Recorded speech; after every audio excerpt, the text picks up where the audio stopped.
2019 연춘절, 정확히 말하면 한국의 설날에 나는 처음으로 김주원과 함께 경상북도에 있는 그의 고향집에 갔다. 그때 우리는 혼인신고를 한 지 겨우 한 달밖에 되지 않았고 결혼식은 아직 올리지 않은 상태였다. 나는 새로 산 빨간색 패딩을 입고 캐리어 하나를 끌고 김주원의 본가 대문 앞에 서 있었다. 마음은 몹시 불안했다. 마당은 크지 않았지만 시멘트 바닥은 깨끗하게 쓸려 있었고 담장 모퉁이에는 장작이 한 무더기 쌓여 있었다. 늙은 암탉 몇 마리가 장작더미 옆에서 모이를 쪼아 먹다가 사람이 오는 걸 보더니 꼬꼬댁거리며 달아났다. 김주원의 어머니가 집안에서 나왔다. 앞치매는 밀가루가 묻어 있었고 그녀는 손을 앞치매에 2번 문질러 닦더니 나를 위아래로 훑어보았다. 입가에는 웃음이 걸려 있었지만 그 웃음은 눈까지 닿지 않았다. 그녀는 왔니? 들어와라 라고 한마디 하고는 몸을 돌려 안으로 들어갔다. 내가 들고 있던 캐리어조차 들어주려 하지 않았다. 김주원이 캐리어를 들고 나를 데리고 안으로 들어갔다. 나는 그의 어머니의 시선이 내 몸에 아주 짧게 머물렀다는 걸 알아차렸다. 너무 짧아서 마치 나를 오래 보고 싶지 않은 것 같았다. 그 느낌은 썩 좋지 않았다. 마치 남의 집에 손님으로 갔는데 주인은 예의는 차리지만 따뜻하게 맞아주지는 않는 듯한 느낌이었다. 너는 외부인이고 영원히 이 집의 일부가 될 수 없다는 사실을 조용히 알려주는 것 같았다. 집안은 난방이 아주 세게 틀어져 있어 무척 따뜻했다. 나는 패딩을 벗었다. 아내는 검은색 울 니트를 입고 있었다. 작년 생일에 내가 직접 산 옷이었고 40만 원이 조금 넘었다. 소재가 좋아 피부에 닿아도 따갑지 않았다. 김주원의 어머니는 그 니트를 한 번 보더니 아무 말 없이 돌아서서 주방으로 음식을 가지러 갔다. 김주원의 아버지는 소파에 앉아 손에 담배를 끼고 있었다. 텔레비전에서는 뉴스가 나오고 있었고 그는 아주 진지하게 보고 있었다. 내가 들어왔는데도 고개조차 들지 않았다. 김주원의 할머니는 옆에 등나무 의자에 앉아 있었고 다리 위의 고양이는 눈을 가늘게 뜬 채 졸고 있었다. 할머니는 눈이 좋지 않은지 한참 동안 눈을 가늘게 뜨고 나를 보다가 이렇게 말했다. 이 처녀, 참 복스럽게 생겼네. 김주원이 자기 어머니 귀에 대고 무언가를 말했다. 목소리는 크지 않았지만 나는 들었다. 그가 한 말은 이랬다. 엄마, 수민이는 회사에서 재무일을 해. 한 달에 230만 원 벌어. 230만 원. 나는 순간 멍해졌지만 얼굴 표정은 변하지 않았다. 내 손에는 그의 어머니가 따라준 미지근한 물 한 잔이 들려 있었다. 물 온도는 딱 좋았다. 뜨겁지도 차갑지도 않았다. 나는 고개를 숙여 물을 한 모금 마셨고 컵에 가려진 틈을 타 김주원을 한 번 보았다. 그는 아주 자연스러운 얼굴로 웃으며 어머니와 이야기하고 있었다. 그 웃음은 너무도 자연스러워서 마치 이 일을 머릿속으로 여러 번 연습해 본 사람 같았다. 말을 꺼낼 때도 너무 매끄러웠다. 조금도 거짓말을 하는 사람 같지 않았다. 나는 그를 들춰내지 않았다. 내가 너그러운 사람이라서가 아니었다. 그가 도대체 무슨 생각으로 이러는지 보고 싶었기 때문이다. 230만 원은 6년 전 내가 막 졸업했을 때 받던 월급이었다. 그때 나는 작은 회사에서 회계 보조로 일했고 실제로 한 달 실수령액이 그 정도밖에 되지 않았다. 하지만 이후 나는 이직했고 한국공인회계사 자격증을 땄고 3번 회사를 옮겼다. 지금은 한 상장회사에서 재무이사로 일하고 있다. 기본급의 성과급, 연말 보너스까지 합치면 1년의 실수령액이 4억 3천만 원이다. 이 숫자를 김주원은 알고 있었다. 한 번은 내가 김주원에게 소득금액 증명원을 출력해달라고 부탁한 적이 있었다. 그는 우연히 국세청 홈택스에 적힌 내 소득 숫자를 보았다. 처음 그 숫자를 본 순간 그는 입을 벌린 채 6초는 다물지 못했다. 그러고는 이렇게 말했다. 여보, 당신 나보다 훨씬 많이 버네. 그 말투에는 자랑스러움도 있었지만 설명하기 어려운 무언가도 섞여 있었다. 아마 남자의 자존심 같은 것이었을 것이다. 아내보다 못하다는 생각에 체면이 서지 않았던 것 같았다. 나는 그저 한 번 감탄한 것뿐이라고 생각했다. 그런데 그는 그 일을 마음에 담아두고 있었고 자기 어머니 앞에서 내 월급을 깎아 말했다. 그것도 거의 60% 할인해서. 아니, 정확히 말하면 거의 0.17할로 깎은 셈이었다. 230만 원과 4억 3천만 원. 이건 할인율이 너무 심했다. 다음 날 아침 시어머니는 날이 밝기도 전에 일어나 차례 준비를 했다. 제사상에는 떡국, 전, 생선, 배, 사과, 술이 놓였다. 조상에게 차례를 지낸 뒤 모두 둘러앉아 떡국을 먹었다. 내 그릇에는 내가 직접 집은 푸성귀 몇 젓가락 뿐이었다. 그녀는 처음부터 끝까지 내게 반찬 한 젓가락도 집어주지 않았다. 김주원이 그걸 알아차리고 자기 그릇에 있던 갈비 한 조각을 내 그릇에 놓아주었다. 그러자 그의 어머니 얼굴이 곧장 굳어졌다. 그녀는 젓가락을 식탁 위에 탁 내려놓았다.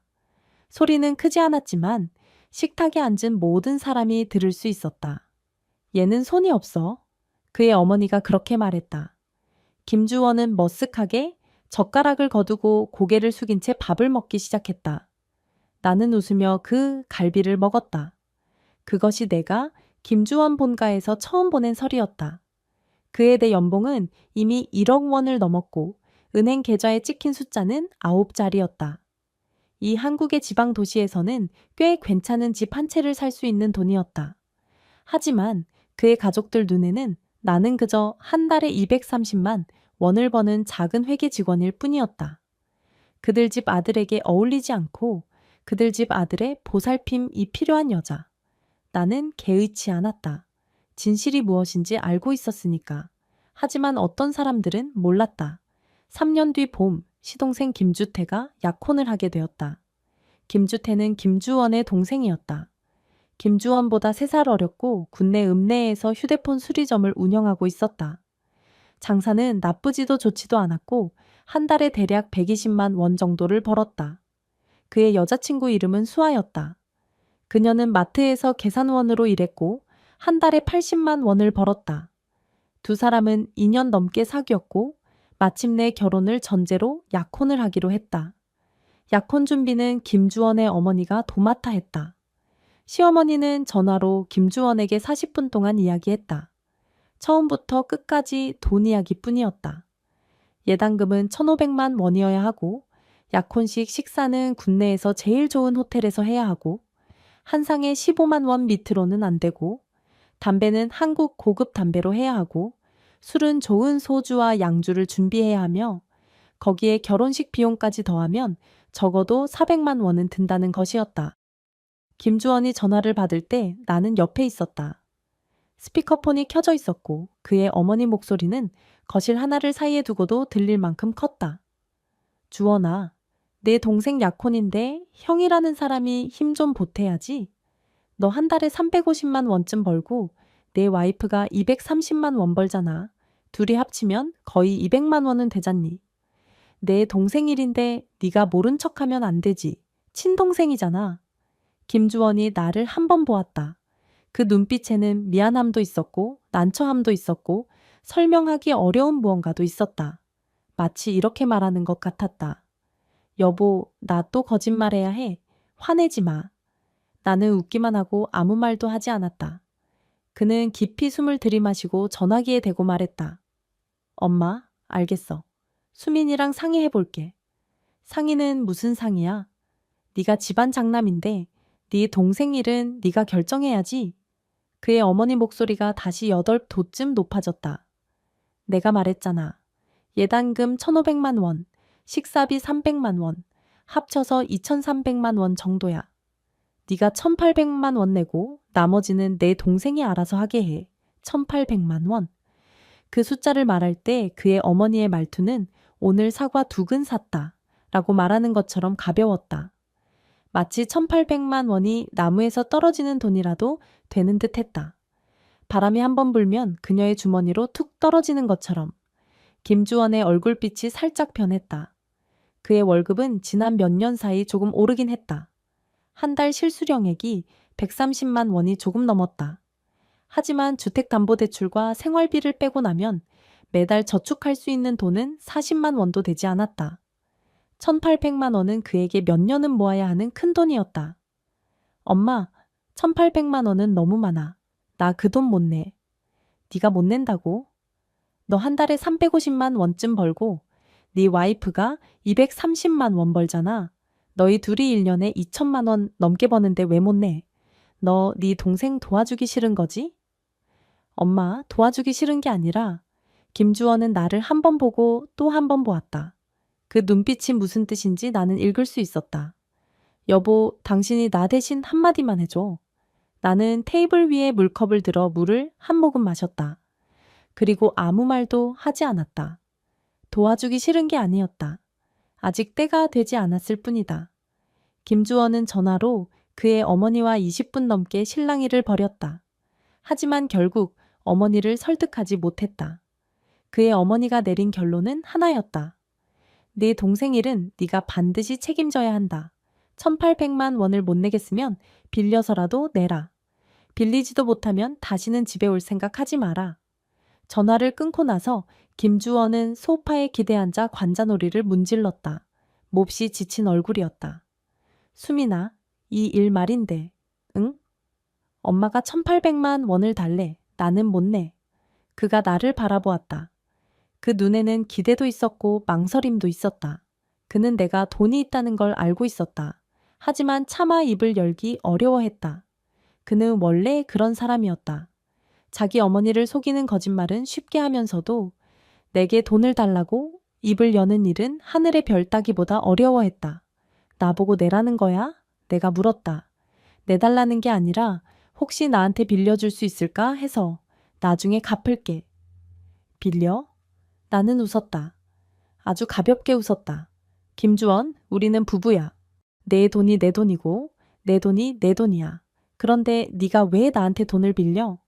김주원은 잠시 멍해졌다. 그러더니 고개를 숙이고 아주 작은 목소리로 말했다. 수민아, 미안해. 내가 가족들한테 숨기지 말았어야 했어. 차라리 네가 엄마한테 사실대로 말해. 당신이 얼마 버는지 알려줘. 아직 아니야. 나는 그의 말을 끊었다. 아직 아니라고? 응, 아직. 나는 자리에서 일어나 베란다로 걸어갔다. 창밖의 야경을 바라보았다. 이 도시의 밤은 아름다웠다. 수많은 집에 불빛이 반짝였고 그 불빛 하나하나가 하나의 이야기 같았다. 내가 사는 아파트 단지는 이 도시에서 가장 고급스러운 단지 중 하나였다. 베란다에 서면 도시 전체의 스카이라인이 보였고 멀리 상하늘이 어렴풋하게 드리워져 있었다. 마치 한 폭의 수묵화 같았다. 김주원, 이리 와. 그가 다가와 내 옆에 섰다. 내 어머니가 왜 1,800만 원을 달라고 했다고 생각해? 내가 물었다. 내가 돈이 있다고 생각하니까. 내가 동생을 도와야 한다고 생각하니까. 아니, 나는 말했다. 네 어머니는 내가 돈이 있다는 걸 모르기 때문이야. 그녀는 네가 한 달에 350만 원쯤 벌고 내가 230만 원을 번다고 생각해. 둘이 합쳐도 200만 원이 안 된다고 여기면서 그래도 몇 년 모았으면 1,800만 원은 낼 수 있을 거라고 생각하는 거야. 그런데 만약 진실을 알게 된다면, 내가 혼자서 1년에 4억 원 넘게 번다는 걸 알게 된다면 네 어머니가 과연 1,800만 원만 달라고 할까? 김주원의 몸이 굳어졌다. 그는 내 말뜻을 알아들었다. 사람은 아주 현실적이다. 당신이 가난할 때 다른 사람이 당신에게 요구하는 것은 한계가 있다. 당신에게 그만큼밖에 없다는 걸 알기 때문이다. 하지만 당신이 돈이 있을 때 다른 사람이 당신에게 요구하는 것은 끝이 없다. 그들의 눈에는 당신의 돈이 써도 줄지 않는 것처럼 보이기 때문이다. 당신이 그들을 돕는 것은 당연한 일이고 돕지 않으면 양심 없는 사람이며 근본을 잊은 사람이고 배은망덕한 인간이 되는 것이다. 그래서 나는 그들이 내가 돈이 있다는 사실을 알게 해서는 안 된다. 적어도 지금은 안 된다. 김주원은 오랫동안 침묵하더니 마지막에 이렇게 말했다. 당신 생각이 맞아. 그 1,800만 원은 내가 냈다. 하지만 내 월급 통장에서 낸 것은 아니었다. 예전에 쓰던 오래된 은행 계좌에서 뽑았다. 그 통장은 내가 막 일을 시작했을 때 만든 것이었고 안에 돈이 많지는 않았지만 여기저기 모아보니 딱 1,800만 원이 되었다. 내가 현금으로 돈을 뽑아 김주원에게 건넸을 때 그는 그 돈을 받아들며 손을 조금 떨었다. 수민아, 고마워. 고맙긴 뭘. 내 동생도 내 동생이잖아. 내가 말했다. 하지만 기억해. 이 돈은 네가 된 거야. 네가 몇 년 동안 모은 전 재산이지 내 돈이 아니야. 알겠어. 그는 그 돈뭉치를 검은 비닐봉지에 넣고 그날 밤 바로 차를 몰고 고향집으로 내려갔다. 그 1,800만 원은 그의 어머니 눈에는 김주원의 전 재산이었다. 그녀가 몰랐던 것은 며느리의 계좌에는 그런 전 재산이 200개도 넘게 더 있었다는 사실이었다. 약혼식은 군내에 있는 한 호텔에서 열리기로 했다. 이름은 금관호텔이었다. 그 지역에서는 제일 좋은 호텔이었다. 입구에는 커다란 기둥 2개가 서 있었고 문 위에는 금색 간판이 걸려 있었다.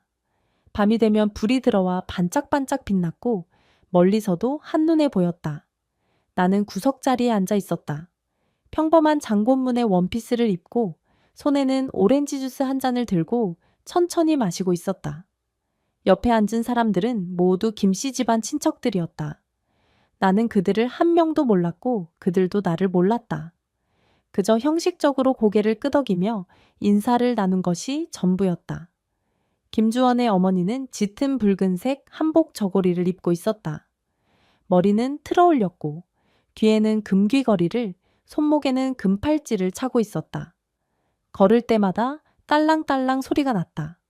온몸에서 기쁜 기색이 흘러넘쳤고 평소 얼굴이 당나귀 얼굴보다 더 길게 늘어져 있던 그 할머니와는 완전히 딴 사람 같았다. 김주태와 수아는 무대 위에 서 있었다. 남자는 양복을 말끔히 차려입었고 여자는 하얀색 미니 드레스를 입고 있었다. 둘은 꽤 잘 어울려 보였다. 사회자는 군지역 방송국의 진행자였는데 말투에 짙은 한국 지방 사투리가 섞여 있었다. 그래도 분위기를 아주 잘 이끌었고 객석에서는 웃음소리가 끊이지 않았다. 나는 그곳에 앉아 무대 위의 모든 것을 바라보면서도 머릿속으로는 다른 생각을 하고 있었다. 김주원은 내 옆에 앉아 있었다. 그는 계속 내 손을 잡고 있었는데 손바닥에 땀이 나서 축축했다. 그는 긴장하면 늘 그랬다. 손바닥에 땀이 나고 안절부절 못하고 마치 의자에 못이라도 박힌 것처럼 가만히 앉아있지 못했다. 뭘 그렇게 긴장해? 내가 낮은 목소리로 물었다. 우리 엄마가 또 무슨 일을 벌일까봐. 무슨 일을 벌이겠어? 김주원이 나를 한 번 보았다. 그 눈빛은 이렇게 말하고 있었다. 기다려봐. 곧 알게 될 거야. 나는 오래 기다리지 않아도 됐다. 술잔이 몇 순배 돌고 음식도 어느 정도 오갔을 때였다. 그의 어머니가 술잔을 들고 자리에서 일어났다. 그리고 잔을 톡톡 두드렸다. 딩딩딩 3번 소리가 나자 장내가 조용해졌다. 친척 여러분, 친구 여러분, 오늘은 제 작은 아들 김주태가 약혼하는 좋은 날입니다. 이 어미는 마음이 참 기쁩니다. 그의 어머니 목소리는 아주 컸다. 기운이 넘쳤고 마이크가 없어도 홀 전체에 다 들릴 정도였다. 제 큰아들 김주원도 오늘 왔습니다. 그리고 며느리도 같이 왔습니다. 그녀가 우리 테이블 쪽을 가리켰다. 모든 사람의 시선이 일제히 돌아와 나와 김주원에게 꽂혔다. 김주원이 내 손을 더 세게 잡았다. 주원이는 큰아들입니다. 동생이 약혼하는데 아주 큰 힘을 보태주었어요. 예당금이랑 식사비용으로 1,800만 원을 냈습니다. 이 1,800만 원은 주원이와 며느리가 몇 년 동안 모은 전 재산입니다. 오늘 그걸 전부 동생을 위해 내놓은 겁니다. 그의 어머니는 여기까지 말하더니 눈시울이 붉어졌고 목소리도 살짝 메었다. 제 큰아들 참 효자입니다. 철이 들었고 동생을 챙길 줄 압니다. 제가 이 아들을 헛키운 게 아니에요. 객석에서는 드문드문 박수가 터졌다. 누군가 작은 목소리로 수군거렸다. 주원이 참 괜찮은 애네. 형 노릇 저렇게 하는 거 쉽지 않지. 며느리도 괜찮네. 아무 말 안 하는 거 보니. 나는 오렌지 주스를 한 모금 마셨다. 얼굴 표정은 아주 평온했지만 속으로는 생각하고 있었다. 시어머니의 이 말은 겉으로는 김주원을 칭찬하는 것처럼 들리지만 사실은 뒤에 나올 요구를 위한 밑밥이었다. 먼저 김주원을 좋은 형이라는 높은 자리에 올려놓고 그 다음 더 큰 요구를 할 수 있게 만드는 것이다. 왜냐하면 좋은 형에게는 거절할 이유가 없으니까. 역시나 다음 순서에서 그의 어머니의 진짜 목적이 드러났다. 주태와 수아가 약혼을 했으니 다음은 결혼입니다. 신혼집 문제는 주태 아버지와 상의해 봤습니다. 우리 집에서 계약금은 내기로 했어요. 그런데 계약금이 조금 모자랍니다. 그녀는 잠시 말을 멈추고 장내를 한번 훑어보았다. 그리고 마지막으로 우리 테이블의 시선을 멈췄다. 정확히 말하면 김주원에게 시선을 고정했다. 주원아, 네가 형이잖니. 내 동생 신혼집 계약금, 네가 한 번 더 도와줘라. 장내가 조용해졌다. 너무 조용해서 바깥 도로의 자동차 경적 소리까지 들렸다. 빵빵, 빵빵 이어지는 소리였다. 김주원의 얼굴이 하얗게 질렸다. 그는 입을 열어 무언가 말하려 했지만 아무 말도 하지 못했다. 그의 손이 내 손에서 빠져나갔다. 그는 주먹을 꽉 쥐어 무릎 위에 올려놓았다. 손가락 마디가 하얗게 변했다. 나는 오렌지 주스 잔을 내려놓고 휴지로 입가를 닦은 뒤 천천히 일어섰다. 어머니. 내 목소리는 크지 않았지만 조용한 연회장 안에서는 모두가 똑똑히 들을 수 있었다. 그의 어머니 얼굴빛이 살짝 변했다. 아마 내가 이렇게 많은 사람 앞에서 입을 열 줄은 몰랐던 모양이었다. 그녀의 인상 속에서 나는 말수가 적은 며느리, 집안일에 절대 끼어들지 않는 답답한 사람이었을 것이다. 수민아, 무슨 일이니? 어머니, 주원 씨가 동생을 돕는 것에 저는 반대하지 않습니다. 하지만 1,800만 원은 이미 저희가 가진 전 재산입니다. 저희도 살아야 하고 대출도 갚아야 합니다. 어머니가 말씀하신 신혼집 계약금은 저희가 정말 낼 수 없습니다. 그의 어머니 얼굴이 굳어졌다. 목소리도 차갑게 내려앉았다. 내가 묻는 건 내 아들이지, 네가 아니야. 그 말은 너무 심했다. 너무 심해서 김주원의 얼굴빛이 하얀색에서 붉은색으로 다시 붉은색에서 보랏빛으로 변했다. 그의 주먹은 더 세게 쥐어졌고 손가락 관절에서 우두둑 소리가 났다. 엄마, 김주원도 자리에서 일어났다. 수민이가 한 말이 곧 내가 하고 싶은 말이야. 연회장 안의 공기는 그대로 굳어버린 것 같았다. 모든 사람의 시선이 우리 셋의 얼굴 사이를 오갔다. 마치 연극을 보는 것처럼 눈도 깜빡이지 않았다. 어떤 사람은 구경거리가 생겼다는 듯 바라보았고, 어떤 사람은 우리를 대신해 긴장했고, 어떤 사람은 고소하다는 듯한 표정을 지었다. 그래, 형제가 많은 집은 원래 일이 많지. 그의 어머니 얼굴은 새파랗게 질렸다. 입술이 몇 번이나 떨렸다. 막 성질을 터뜨리려는 순간 김주태가 무대에서 뛰어내려와 어머니의 팔을 잡았다. 그리고 작은 목소리로 말했다. 엄마, 오늘은 내 좋은 날이잖아. 그만해. 형은 이미 충분히 많이 도와줬어. 계약금 문제는 내가 알아서 할게. 그의 어머니는 김주태에게 끌려갔다. 떠나면서도 나를 매섭게 노려보았다. 그 눈빛은 이렇게 말하고 있었다. 너 두고 보자. 집에 가서 보자. 나는 다시 자리에 앉아 오렌지 주스를 들었다. 손이 조금 떨렸다. 무서워서가 아니었다. 화가 나서였다. 시어머니가 나를 현금 인출기 취급하는 것이 화가 났고, 우리를 사람으로 보지 않는 것이 화가 났고, 우리가 번 돈이 바람에 날아온 돈이고, 하늘에서 떨어진 돈이고, 나무에 열린 열매처럼 아무렇게나 따기만 하면 생기는 돈이라고 여기는 것이 화가 났다. 내 연봉은 4억 3천만 원이다. 하지만 그 돈의 한 푼 한 푼은 모두 내가 직접 번 것이다. 한국 공인회계사 시험을 준비할 때 나는 하루에 5시간밖에 자지 않았다. 눈이 거의 멀 것처럼 책을 봤다. 재무이사로 일할 때는 3달 연속 야근을 했고 몸무게가 7kg 넘게 빠졌으며 머리카락이 한 움큼씩 빠졌다. 내가 번 돈은 하늘에서 떨어진 것이 아니다. 내 목숨을 갈아내려고 번 돈이다. 나는 돈이 있다. 하지만 나는 누구에게도 빚진 적 없다. 약혼식이 끝난 뒤 김주원은 차를 몰고 나를 데리고 집으로 돌아갔다. 차는 고속도로 위를 아주 천천히 달렸다. 아마 그는 너무 빨리 집에 도착하고 싶지 않았을 것이다. 자기 어머니의 그 얼굴을 마주하고 싶지 않았을 테니까. 수민아, 오늘 미안해. 우리 엄마 말이 너무 심했어. 괜찮아. 엄마가 또 너한테 돈 달라고 하면 상대하지 마. 내가 처리할게. 당신이 처리할 수 있어. 나는 고개를 돌려 그를 바라보았다. 그는 내 질문에 말문이 막혀 한참 동안 침묵했다. 처리 못해도 해야지. 그가 말했다. 당신이 억울한 일 당하게 둘 수는 없어. 나는 그의 옆 얼굴을 바라보았다. 가로등 불빛이 차 안으로 들어왔다가 사라지기를 반복했다. 그의 표정은 아주 진지했다. 예전에 그 일이 생기면 피하고 숨기만 하던 김주원과는 달랐다. 그는 변했다.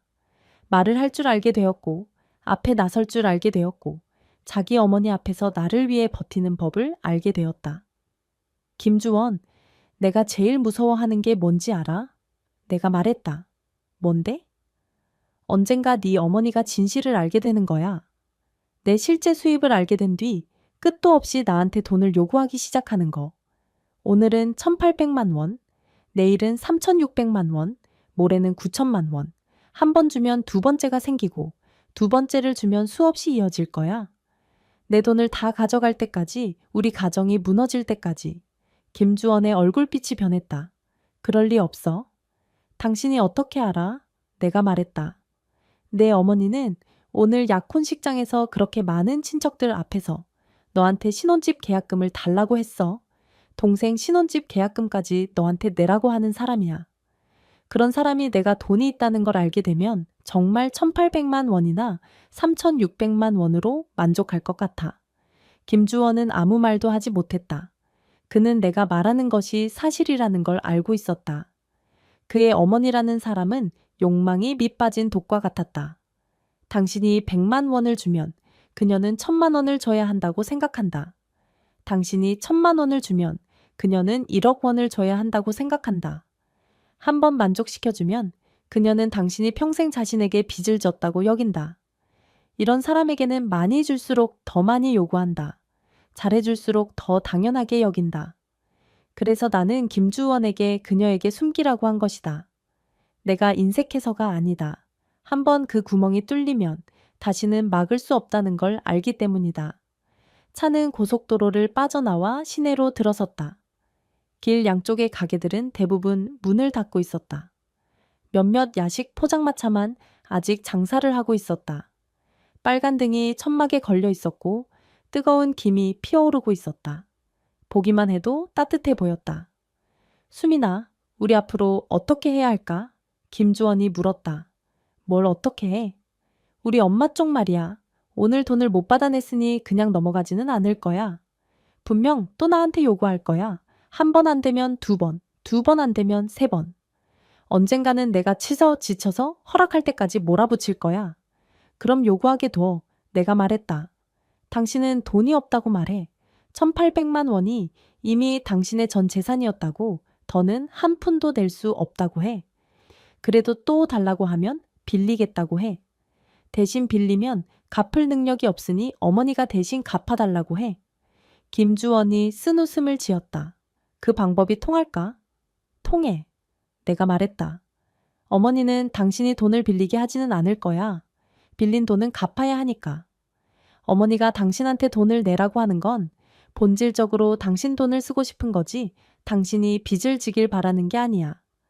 당신이 돈이 없고 빚만 있다고 말하면 더는 달라고 못할 거야. 김주원은 고개를 끄덕이고 차를 주차 공간에 넣은 뒤 시동을 껐다. 우리는 차 안에 앉아 잠시 침묵했다. 차창 밖에는 가는 비가 내리기 시작했다. 촘촘한 빗줄기가 앞유리를 두드리며 사각사각 소리를 냈다. 수민아. 김주원이 갑자기 나를 불렀다. 응? 고마워. 뭐가 고마워? 우리 엄마랑 싸우지 않아줘서. 그가 말했다. 당신 3년 동안 참았잖아. 한 번도 엄마한테 얼굴 붉힌 적 없고. 당신이 얼마나 힘들게 참았는지 알아? 나는 웃기만 하고 아무 말도 하지 않았다. 3년 동안 나는 확실히 힘들게 참았다. 하지만 그의 어머니가 무서워서가 아니었다. 나는 때를 기다리고 있었다. 모두가 마음으로 납득할 수밖에 없는 때를, 그때가 거의 다가오고 있었다. 약혼식 소동이 지나간 뒤 김주원의 어머니는 2달 동안 조용했다. 그녀가 깨달음을 얻어서가 아니었다. 김주태가 직접 그녀와 한번 이야기를 나눴기 때문이다. 무슨 말을 했는지는 모르지만 결과적으로 그의 어머니는 더 이상 김주원에게 신혼집 계약금 이야기를 꺼내지 않았다. 김주태는 여기저기서 돈을 빌리고 거기에 어머니의 저축을 보태 계약금을 마련했다. 그리고 군내에 방 3개짜리 아파트를 샀다. 결혼식 날짜는 9월, 추석이 지난 셋째 날로 잡혔다. 그 몇 달 동안 김주원은 어머니의 전화말을 받는 횟수가 눈에 띄게 줄었다. 예전에는 일주일에 3~4번 통화했지만 이제는 일주일에 1번, 때로는 2주에 1번뿐이었다. 그의 어머니는 아마 우리에게 실망했을 것이다. 이 아들이 이제 믿을 만하지 않다. 아내에게 잡혀 산다. 쓸모 없어졌다고 생각했을 것이다. 김주원이 내게 이런 말을 할 때 말투에는 어쩔 수 없다는 체념도 있었지만 그보다 더 큰 안도감이 있었다. 그는 말했다. 엄마가 나한테 관심 끊는 것도 나쁘지 않아. 그래야 내가 거짓말 지어내서 속일 일도 없지. 말을 마치고 그는 스스로 웃었다. 웃고 나서는 다시 말했다. 수민아, 나 너무 위선적인 걸까? 분명 우리는 돈이 있는데 가난한 척하고 있잖아. 위선이 아니라 자기 보호야. 내가 말했다. 자기 보호? 응, 자기 보호. 나는 깎아둔 사과를 작은 조각으로 잘라 그릇에 담고 그의 앞에 밀어주었다. 당신 어머니 같은 사람은 1만 원을 주면 10만 원을 달라고 해. 10만 원을 주면 100만 원을 달라고 하고. 그녀의 요구를 전부 들어줘도 고마워하지 않을 거야. 오히려 당신에게 더 많은 돈이 있는데 숨기고 있다고 생각하겠지. 결국 당신이 더 이상 줄 수 없게 되면 그녀는 당신을 원망할 거야. 원망한다고? 원망하지? 왜냐하면 그녀는 예전에 당신이 줬던 것들이 다 거짓이었다고 생각할 테니까. 당신이 돈이 없었던 게 아니라 자기한테 주기 아까워했던 거라고 여길 거야. 김주원은 사과 조각을 들고 한참 동안 먹지 않았다. 수민아, 당신은 어떻게 그렇게 잘 알아? 내가 봤으니까. 내가 말했다. 그런 가족을 너무 많이 봤어. 형제자매가 돈 때문에 원수가 되고 부모와 자식이 돈 때문에 얼굴을 붉히고 갈라서는 걸. 돈 자체가 그렇게 중요한 게 아니야. 돈이 사람의 욕심을 드러나게 만드는 거야. 욕심이 드러나면 정은 사라져. 김주원은 오랫동안 침묵했다. 그러다 그 사과 조각을 입에 넣고 2번 씹은 뒤 삼켰다. 수민아, 당신이 옳아? 나는 내가 옳다는 것을 알고 있었다. 하지만 옳은 일을 한다고 해서 그 일이 쉬워지는 것은 아니었다. 그 무렵 그의 어머니는 고향에서 만나는 사람마다 내 흉을 봤다. 내가 철이 없다고, 김주원의 돈을 쥐고 흔든다고, 김주원을 남처럼 대한다고, 시댁 사람들을 사람 취급하지 않는다고 했다. 그런 말들은 친척들을 통해 김주원의 귀에 들어갔고 다시 내 귀에까지 들어왔다. 어떤 말은 정말 듣기 힘들었다. 내가 남편 잡아먹을 팔자라느니, 관상이 안 좋다느니, 팔자가 새서 김주원 집안을 망하게 할 거라느니 하는 말까지 있었다. 김주원은 화가 나서 고향으로 내려가 어머니에게 따지겠다고 했지만 나는 그를 말렸다. 당신이 내려가서 어머니랑 싸우면 어머니는 더더욱 내가 부추겼다고 생각할 거야. 내가 말했다. 당신이 상대하지 않으면 오히려 할 말이 없어져. 하지만 엄마가 이렇게 당신을 모함하잖아. 깨끗한 사람은 스스로 깨끗한 법이야. 내가 말했다. 내가 사는 건 당신이랑이지 어머니랑이 아니야. 어머니가 내 대해 뭐라고 하든 난 신경 쓰지 않아. 김주원이 나를 바라보았다. 그의 눈시울이 붉어져 있었다. 수민아, 당신은 어떻게 그렇게 참을 수 있어? 참는 게 아니야. 내가 말했다. 그녀랑 따지기 귀찮은 거야. 그럴 가치가 없으니까. 김주태의 결혼식은 아주 성대하게 치러졌다. 국내에서 가장 좋은 호텔에서 30테이블이 넘게 차렸다. 나와 김주원은 하루 전날 미리 내려가 호텔에서 일을 도왔다. 그의 어머니는 우리를 보자 얼굴에 복잡한 표정을 지었다. 원망도 있었고 억울함도 있었지만 남들 앞이라서 겉으로는 예의를 유지했다. 왔니? 저쪽 가서 상 차리는 거 좀 도와라. 가만히 있지 말고. 그녀는 그렇게 말하면서 나를 보지도 않았고 내 이름도 부르지 않았다. 마치 모르는 일꾼에게 말하듯 차갑고 딱딱했다. 나는 신발을 갈아 신고 연회장으로 가서 상을 차렸다.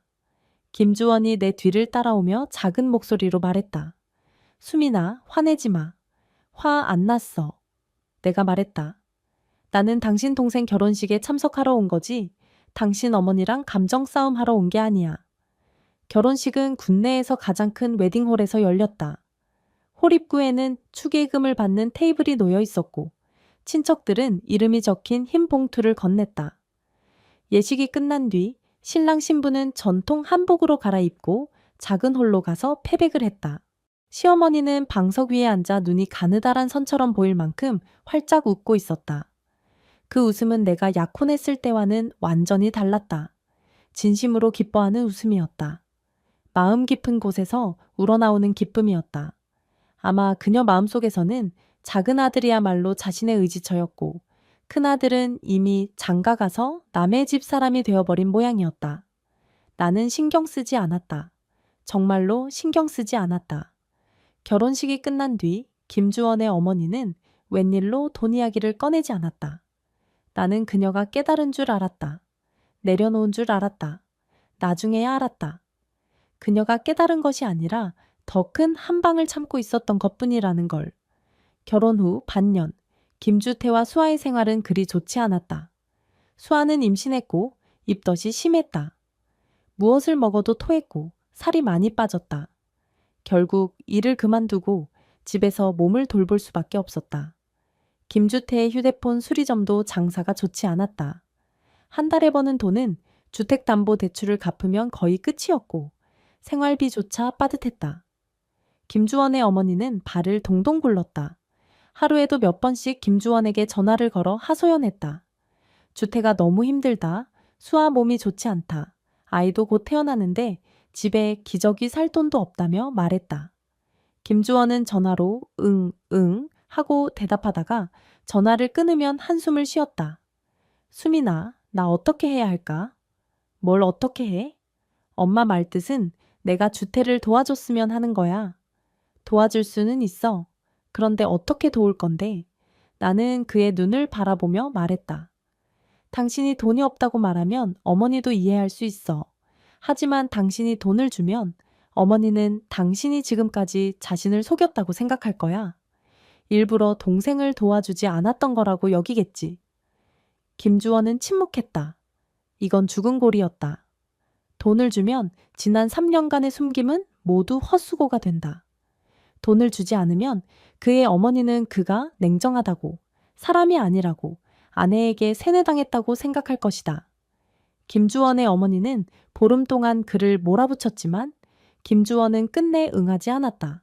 그러자 그녀는 마지막 술을 꺼냈다. 직접 찾아온 것이다. 그날은 토요일이었다. 나는 베란다에서 화분에 물을 주고 있었다. 초인종이 울려 문을 열었더니 문 밖에는 김주원의 어머니가 서 있었다. 손에는 장바구니 하나를 들고 있었고 안에는 고구마 몇 개와 대파 한 단이 들어있었다. 그녀의 얼굴에는 웃음이 걸려 있었다. 그 웃음은 친근해 보였지만 나는 왠지 그 뒤에 무언가가 숨어 있는 것 같았다. 어머니, 오셨어요? 나는 몸을 비켜 그녀가 들어오게 했다. 얼른 들어오세요. 그래. 그녀는 신발을 갈아 신고 거실로 들어왔다. 그리고 사방을 둘러보았다. 눈동자가 몇 번 굴러갔다. 아마 이 집이 얼마나 나가는지 계산하고 있었을 것이다. 너희 집 참 좋다. 인테리어도 잘 해놨네. 돈 많이 들었겠구나. 대출 받아 산 집이에요. 매달 대출금 갚아야 해요. 내가 말했다. 아, 대출이구나. 그녀는 고개를 끄덕였다. 표정에는 조금 실망한 기색이 있었다. 아마 우리가 너무 가난해서 집도 대출로 샀다고 생각한 모양이었다. 정말 돈이 없는 줄 안 것이다. 김주원이 서재에서 나오다가 어머니를 보고 멈칫했다. 엄마, 어떻게 오셨어요? 내가 너희 좀 보러 오면 안 되니? 그의 어머니는 장바구니를 티테이블 위에 내려놓고 소파에 앉았다. 다리를 꼬고 그녀의 연기를 시작했다. 주원아, 엄마가 오늘 온 건 너한테 할 말이 있어서다. 무슨 일인데요? 내 동생 일이다. 수아가 곧 애를 낳잖니. 아이가 태어나면 돈이 들어. 내 동생 가게는 장사도 안 되고. 너희가 형이고 형수인데 모른 척 할 수는 없지 않니? 김주원이 나를 한 번 보았다. 나는 과일을 들고 주방에서 나와 티테이블 위에 올려놓았다. 어머니, 과일 드세요. 안 먹는다. 그의 어머니는 나를 보지도 않았다. 시선은 김주원에게만 고정되어 있었다. 주원아, 시원하게 대답해 봐라. 네 동생 일, 네가 도울 거니 말 거니? 김주원은 깊이 숨을 들이마셨다. 엄마, 안 돕겠다는 게 아니라 못 도와요. 나는 한 달에 130만 원 조금 넘게 벌고 수민이는 230만 원 벌어요. 집 대출금이 60만 원 넘고 생활비가 40만 원 넘어요. 매달 20만 원 남으면 많이 남는 거예요. 나보고 뭘로 도우라는 거예요? 너희 저축 있잖아. 저축이요? 그 1,800만 원은 주택 약혼 때 썼잖아요. 지금 우리 손에는 저축 한 푼도 없어요. 그의 어머니 얼굴빛이 변했다. 그녀는 아마 김주원이 가난한 척한다고, 핑계를 댄다고, 자신을 속인다고 생각했을 것이다. 하지만 그녀는 몰랐다. 김주원의 말이 전부 진실은 아니었지만 거짓말도 아니라는 것을. 그 1,800만 원은 실제로 우리가 냈고 우리 손에 현금 저축이 없는 것도 사실이었다. 다만 내 돈은 저축 계좌에 있는 것이 아니라 투자 계좌에, 주식 계좌에, 그녀가 볼 수 없는 여러 곳에 있을 뿐이었다. 주원아, 엄마도 네가 힘든 거 안다. 하지만 내 동생은 너보다 더 힘들어. 걔는 주택담보대출만 한 달에 60만 원이 넘고 수하는 일도 못하고 아이도 곧 태어나. 네가 한 번 더 도와주지 않으면 그 집은 버티지 못해. 엄마, 내가 그를 도우면 누가 나를 도와줘요? 김주원의 목소리가 조금 커졌다. 나도 돕고 싶어요. 하지만 정말 못 도와요. 엄마가 내가 냉정하다고 생각한다면 나도 어쩔 수 없어요. 그의 어머니의 눈물이 갑자기 떨어졌다. 가짜 울음이 아니었다. 진짜 눈물이었다. 그녀는 아마 정말로 작은 아들이 안쓰러웠을 것이다. 정말로 큰아들이 동생을 도와야 한다고 생각했을 것이다. 정말로 큰아들이 이렇게 돈이 있는데도 왜 내놓지 않는지 이해하지 못했을 것이다. 그녀는 한참 울다가 자리에서 일어났다. 그리고 그 장바구니를 집어들고 문가로 걸어갔다. 문 앞에서 돌아서서 김주원을 한번 보고 또 나를 한번 보았다. 주원아, 엄마가 평생 너한테 뭘 부탁한 적 없다. 오늘 딱 한 번만 부탁할게. 내 동생 일 다시 한번 생각해봐라. 문이 닫혔다. 김주원은 거실에 서서 두 손을 머리카락 사이에 집어넣은 채 깊이 허리를 숙였다. 나는 다가가 그의 등을 토닥였다. 김주원. 응. 당신 김주태를 돕고 싶어? 그가 고개를 들어 나를 바라보았다. 눈시울이 붉어져 있었다. 돕고 싶어? 하지만 그건 돈 조금으로 해결될 문제가 아니야. 주택 가게는 돈을 못 벌고 수하는 일도 못하고 아이는 곧 태어나. 이건 밑 빠진 독이야. 내가 오늘 100만 원을 줘도 내일 다 쓰고 또 달라고 할 거야. 내가 1,000만 원을 줘도 반년 뒤 다 쓰고 또 달라고 하겠지. 내가 1억 원을 줘도 걔가 가게 문 닫고 집에 들어놓은 채 또 달라고 할 거야. 그래서 안 도와줄 거야? 안 도와주는 게 아니라 버릇을 들이면 안 되는 거야. 김주원의 목소리는 낮고 무거웠다. 예전에는 내가 이 이치를 몰랐어. 당신이 가르쳐 준 거야. 사람한테 돈을 주는 것보다 길을 열어주는 게 낫다는 거. 주태한테 직접 돈을 주는 것보다 일자리를 찾아주는 게 100배는 나아. 나는 웃었다. 그는 정말로 성장했다. 김주원은 2번의 주말을 써서 김주태에게 일자리를 찾아주었다. 그는 친구에게 부탁해 개발구에 있는 한 전자공장에서 김주태에게 작업반장 자리를 구해주었다. 수습 기간에는 월 250만 원, 정규직 전환 후에는 320만 원, 4대 보험 가입, 숙식 제공 조건이었다. 김주태는 처음에는 가기 싫어했다. 자기는 가게를 하며 자유롭게 지내는 데 익숙해졌고 남 밑에서 일하고 싶지 않다고 했다. 김주원은 그와 3시간 넘게 이야기를 나눴다. 장단점을 하나하나 짚어가며 설명했다. 가게는 돈을 못 벌고 주택담보대출은 아직 남아있고 아이는 곧 태어난다. 분유와 기저귀 중 돈 안 드는 게 어디 있느냐. 너도 다 큰 남자인데 설마 만삭인 아내가 나가서 일하며 너를 먹여 살리게 할 거냐. 김주태는 결국 마음이 움직였다. 공장에 가서 사흘 동안 일을 해본 뒤 돌아와 김주원에게 말했다. 공장 환경은 괜찮은데 일이 힘들다고 했다. 김주원은 말했다. 힘든 게 뭐가 문제야. 가게 할 때는 안 힘들었어. 김주태는 잠시 생각하더니 말했다. 알겠어. 갈게. 수아가 이 소식을 듣고 그 자리에서 울었다. 그녀는 내 손을 잡고 말했다. 형수님, 고마워요. 형님께도 정말 감사해요. 주태는 누구 말도 안 듣는데 형 말은 들어요. 이번에 형님이랑 형수님이 도와주신 건 우리 가족 목숨을 살려주신 거나 마찬가지예요. 나는 말했다. 가족끼리 그런 말 하는 거 아니야. 잘 살면 돼. 수아가 임신 8개월이 되었을 때 시어머니가 고향에서 올라왔다. 김주태 집에 머물며 수아의 산후조리를 도와주기 위해서였다. 그녀가 오기 전 김주원은 전화로 어머니와 통화하며 김주태에게 일자리를 구해준 일을 말했다. 그의 어머니는 전화 너머에서 울며 말했다. 주원아, 네가 드디어 철이 들었구나. 김주원이 말했다. 엄마, 내가 주태한테 돈을 주지 않고 일자리를 찾아준 건 돈을 주는 건 오래가는 방법이 아니기 때문이에요. 일이 있어야 오래 버틸 수 있어요. 무슨 말인지 알겠어요? 그의 어머니는 전화 너머에서 잠시 침묵하다가 말했다. 알겠다. 나는 그녀가 정말로 이해한 것인지 아니면 이해한 척한 것인지는 알 수 없었다. 하지만 적어도 그녀는 더 이상 돈을 요구하지 않았다. 수아는 아들을 낳았다. 3.6kg의 하얗고 통통한 아이였다. 울음소리는 천둥처럼 컸다. 김주태는 기뻐서 입을 다물지 못했다. 분만실 밖에서 30바퀴, 40바퀴는 돌았다. 간호사가 아이를 안고 나오자 그의 손은 떨리고 있었고 2번이나 다시 받아 안은 끝에야 겨우 제대로 안을 수 있었다. 나와 김주원은 병원에 아이를 보러 갔다. 수아는 침대에 누워 있었다. 얼굴빛은 조금 창백했지만 기운은 좋아 보였다. 내가 오자 그녀는 내 손을 잡고 놓지 않았다. 형수님, 저 산후조리 끝나면 저도 다시 일하러 갈 거예요. 아이는 어머니께 부탁하고 저랑 주태가 같이 돈 벌어서 잘 살아볼게요. 나는 좋다고 말했다. 그때부터 김주원의 어머니가 우리를 대하는 태도가 변했다.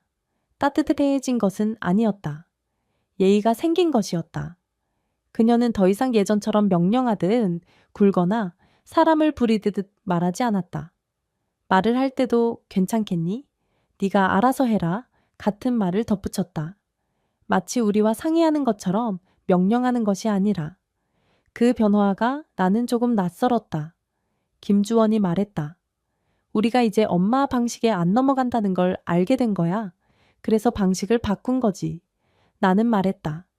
방식을 바꿀 수 있다는 건 그래도 생각이 바뀌었다는 뜻이야. 적어도 우리와 평화롭게 지낼 마음은 생긴 거겠지. 김주원이 고개를 끄덕였다.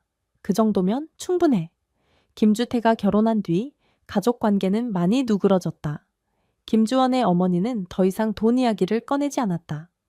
김주태에게 일이 생겼고 수아도 산후조리를 마친 뒤 다시 마트에 출근했다.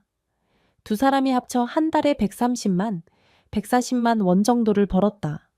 주택담보대출로 60만 원이 조금 넘게 나가고 남은 돈으로 생활했다. 아이는 어머니가 봐주어서 보모를 따로 쓰지 않아도 되었고 그만큼 큰 지출을 아낄 수 있었다. 생활은 빠듯했지만 버틸 수는 있었다. 추석날 우리는 김주원의 고향집으로 내려갔다. 마당의 대추나무에는 열매가 가득 달려 있었다. 빨갛게 익은 대추들이 가지를 휘게 만들 정도였다. 김주원은 나무에 올라가 대추를 털었고 나는 아래에서 주웠다. 그렇게 한 바구니를 가득 채웠다. 시어머니는 주방에서 닭을 잡고 있었다. 집에서 키운 토종닭이었다. 털빛은 황금빛이었고 토막 내어 냄비에 넣고 끓이자 향기가 온 마당에 퍼졌다. 김주태와 수아도 돌아왔다. 수아는 아이를 품에 안고 있었다. 아이는 이제 3달이 되었고 하얗고 통통했다. 사람을 보면 방긋방긋 웃었다. 온 가족이 마당에 둘러앉아 밥을 먹었다. 시어머니는 닭을 푹 고았고 반찬 몇 가지를 볶았으며 만두도 빚었다. 그녀는 웬일로 내게 반찬 한 젓가락을 집어 내 그릇에 올려주었다. 그리고 말했다. 많이 먹어라. 나는 잠시 멍해졌다가 웃었다. 감사해요, 어머니. 김주원은 옆에서 그 모습을 보더니 입꼬리를 살짝 올렸다. 식사를 마친 뒤 시어머니는 나를 데리고 마당의 대추나무 아래 앉았다. 그녀는 손에 부채를 들고 천천히 붙이고 있었다. 수민아. 네? 엄마가 예전에 너한테 잘못했다. 마음에 담아두지 마라. 어머니, 저는? 엄마도 안다.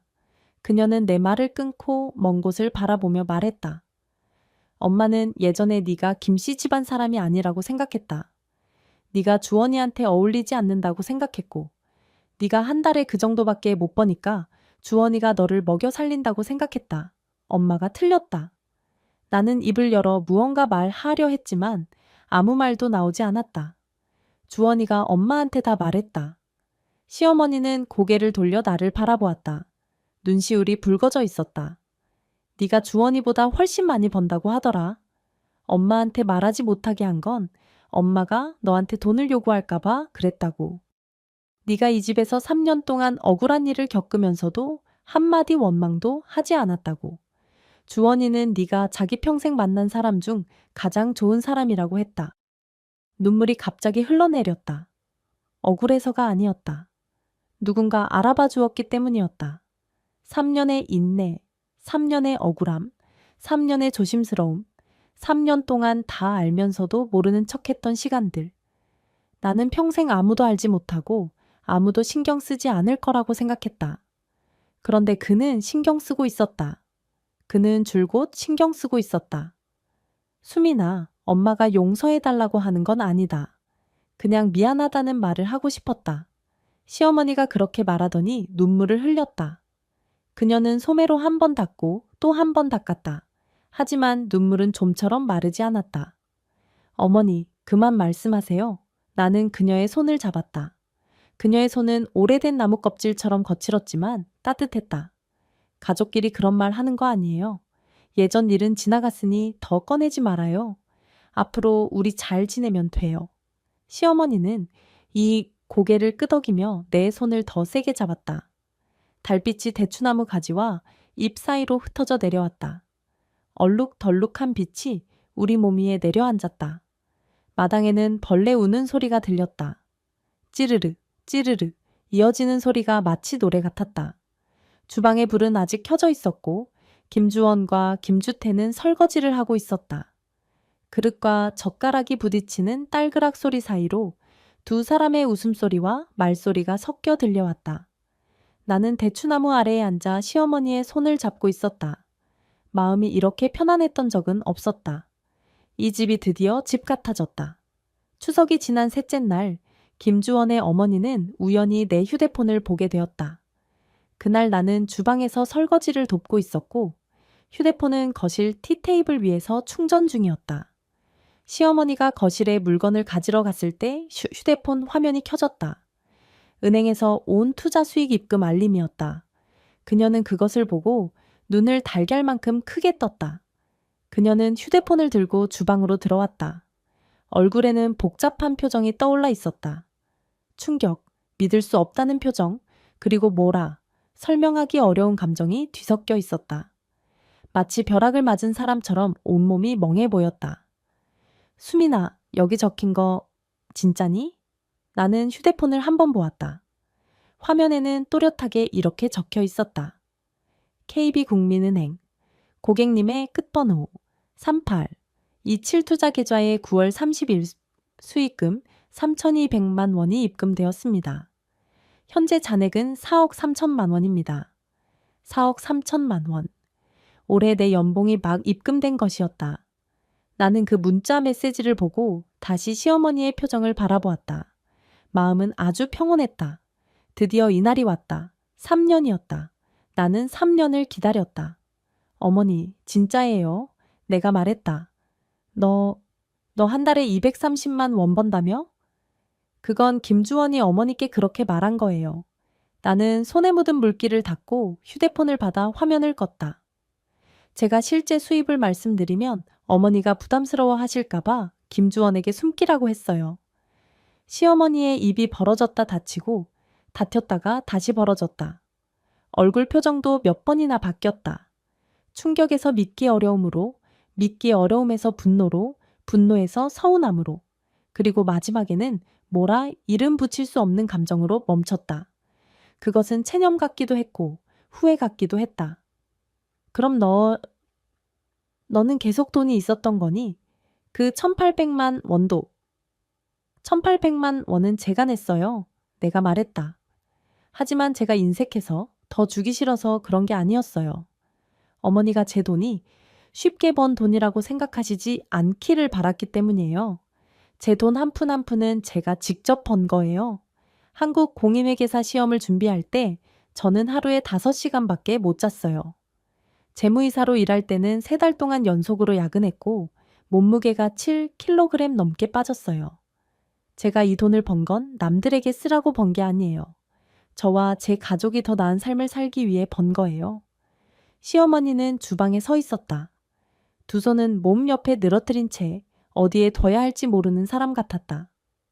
수민아, 엄마는 그런 뜻이 아니었다. 어머니, 말씀 안 하셔도 돼요. 알아요. 나는 다가가 그녀의 손을 잡았다. 예전 일은 다 지나갔어요. 제가 지금 진실을 말씀드리는 건 어머니와 따지려는 게 아니에요.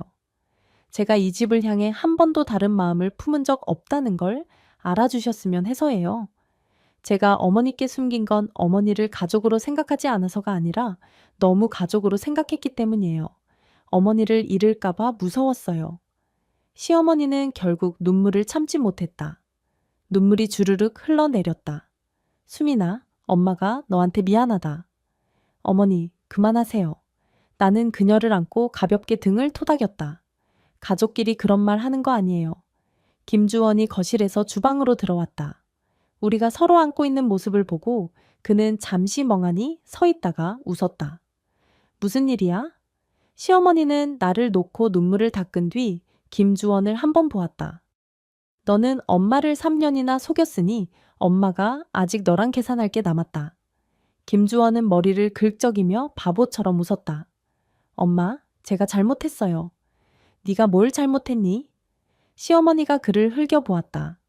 눈은 아직 붉었지만 입꼬리는 이미 조금씩 올라가고 있었다. 네가 잘한 거다. 네가 일찍 말했으면 엄마는 분명 수민이한테 돈을 달라고 했을 거야. 그랬으면 정말 염치 없는 늙은이가 됐겠지. 우리 셋은 모두 웃었다. 웃다가 시어머니는 또 울었다. 그녀는 말했다. 자기 인생에서 가장 큰 복은 아들 둘을 낳은 것이 아니라 큰아들이 나 같은 며느리를 얻은 것이라고. 나는 그녀의 손을 꼭 잡고 아무 말도 하지 않았다. 눈시울이 젖어들었다. 진실이 밝혀진 뒤에도 삶은 원래대로 흘러갔다. 시어머니는 우리가 돈이 있다는 걸 알게 되었다고 해서 터무니없는 요구를 하지 않았다. 오히려 전보다 더 예의를 차렸다. 예전에는 걸핏하면 우리를 불러 일을 도와달라고 했지만 이제는 전화할 때 먼저 바쁜지 물었고 바쁘지 않다고 해야 부탁을 꺼냈다. 예전에는 만나는 사람마다 큰아들이 변변치 못하고 큰돈을 벌지 못한다고 말했지만 이제는 말을 바꾸었다. 큰아들이 복이 많아서 좋은 며느리를 얻었고 덕분에 모든 걸 갖게 되었다고 했다. 김주태와 수아의 삶도 괜찮아졌다. 김주태는 전자공장에서 반년 넘게 일하다가 작업반 부주임으로 승진했고 월급도 110만 원 조금 넘게 올랐다. 수아는 마트에서 계산팀장이 되어 한 달에 60만 원이 조금 넘는 돈을 벌었다. 두 사람 수입을 합치면 거의 200만 원이었고 주택담보대출 60만 원 조금 넘는 금액을 갚고 나면 남은 돈으로 생활할 수 있었다. 아이는 할머니가 봐주었으니 크게 걱정할 일도 없었다. 넉넉한 삶은 아니었지만 두 사람이 한 마음으로 같은 방향을 보고 힘을 모으니 삶은 점점 희망이 생겼다. 나와 김주원의 삶은 여전히 예전과 같았다. 그는 그의 일을 했고 나는 내 일을 했다. 그가 번 돈으로는 주택담보대출을 갚았고 내가 번 돈은 모아두었다. 집안 생활비는 내가 냈고 그의 월급은 그가 알아서 썼다. 우리는 부유함을 드러내는 생활을 하지 않았다. 차도 여전히 5년 된 중고 현대차였고 집도 대출을 받아 산 방 3개짜리 아파트 그대로였다. 옷과 물건도 평범한 브랜드를 썼고 티 내지 않고 조용히 살았다. 김주원이 가끔 내게 물었다. 수민아, 당신 그렇게 많이 벌면서 왜 안 쓰고 모아둬? 나는 말했다. 아이 학교 보낼 때 쓰고 부모님 노후 챙길 때 쓰고 우리 늙어서 세계 여행 갈 때 쓰려고. 그가 웃었다. 당신은 참 멀리까지 생각한다. 나는 말했다. 멀지 않아. 눈 깜짝하면 와. 삶이란 그런 것이었다. 평범하고 담담했다. 큰 굴곡도 없고 세상을 뒤흔들 만한 일도 없었다. 출근하고 퇴근하고 밥 먹고 잠자고 주말이면 아이를 데리고 나가 놀고 명절이면 고향집에 내려가 인사를 드리는 것. 그게 생활이었다. 드라마가 아니었다. 그렇게 많은 극적인 갈등도 사랑과 미움의 소용돌이도 없었다. 그저 두 사람이 한 마음으로 삶을 잘 꾸려가고 아이를 키우고 어른들을 돌보는 것. 단순하지만 쉽지는 않은 일. 올해 설에 시어머니가 나에게 편지를 한 통 써주었다. 그녀는 휴대폰으로 글자를 입력할 줄 몰라서 볼펜으로 편지지에 썼다. 글씨는 삐뚤빼뚤했고 어떤 부분에는 맞춤법이 틀린 곳도 있었다. 하지만 나는 그 글자 하나하나를 모두 이해할 수 있었다. 그녀는 이렇게 썼다. 수민아, 엄마가 평생 너한테 제일 미안한 일은 예전에 너를 업신여긴 거다. 너는 230만 원이 아니라 4억 3천만 원이었지만 엄마 마음속에서 너는 돈이 아니라 엄마의 좋은 딸이다. 엄마가 예전에는 눈이 멀어서 누가 엄마한테 잘하는지 몰랐다. 이제는 안다. 엄마는 네가 고맙다. 엄마랑 따지지 않아줘서 고맙고 엄마를 남처럼 여기지 않아줘서 고맙고 이 집에 잘해줘서 고맙다. 나는 그 편지를 들고 3번이나 읽었다. 눈물이 멈추지 않고 흘렀다. 김주원이 서재에서 나오다가 내가 우는 것을 보고 깜짝 놀랐다. 왜 그래? 어머니가 나한테 편지를 쓰셨어. 뭐라고 쓰셨는데? 나는 편지를 그에게 건넸다. 그는 다 읽고 나서도 한동안 말이 없었다. 수민아, 우리 엄마라는 사람은 평생 말을 잘 못했어. 표현도 서툴고 마음속에 있는 일도 다 혼자 눌러 담는 사람이야. 그런데 이런 편지를 썼다는 건 정말로 당신을 자기 사람으로 받아들였다는 뜻이야. 나는 고개를 끄덕이고 편지를 곱게 접어 침대 옆 협탁 서랍에 넣었다. 그 서랍 안에는 우리의 혼인신고서, 아이의 출생증명서, 집문서, 그리고 이 편지가 들어있었다. 그것들은 내 인생에서 가장 소중한 것들이었다. 창밖에 달빛이 들어와 그 편지 위에 내려앉았다. 삐뚤빼뚤하게 적힌 좋은 딸이라는 3글자 위에도 빛이 비쳤다. 나는 김주원의 어깨에 기대어 눈을 감았다. 3년이었다. 230만 원에서 4억 3천만 원까지. 무시당하던 며느리에서 친딸처럼 여겨지는 사람까지. 참고 삼키던 사람에서 허리를 곧게 펴고 설 수 있는 사람까지. 그 길을 나는 3년 동안 걸었다. 다행히도 모든 걸음이 다 그만한 가치가 있었다.